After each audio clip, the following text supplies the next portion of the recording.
Guys, No, you guys, talk first. guys, listen to me. Hey, listen to me.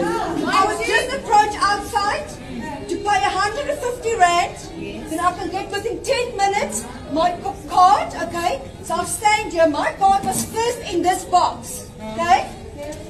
2 people has already been helped before I've been addressed.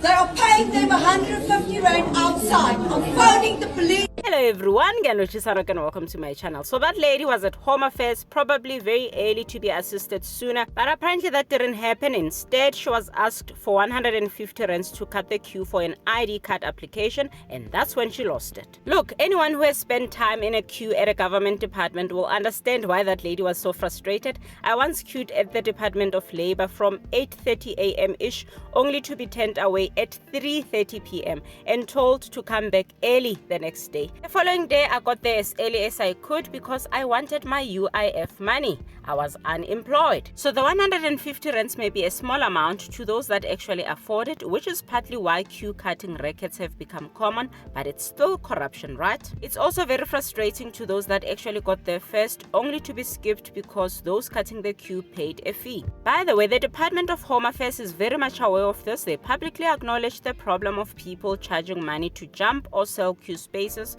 and urged the public not to pay anyone for queue spaces or booking slots. In an investigation by IOL, a self-admitted operator said he charged between 50 rands and 200 rands per person.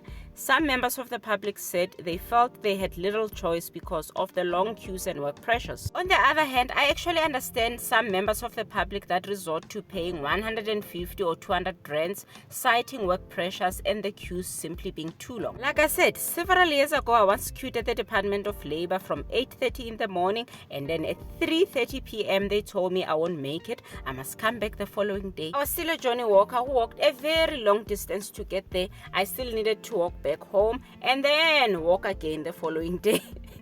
So you see why some members of the public would be like, I'm paying the 150. I don't want to deal with my boss.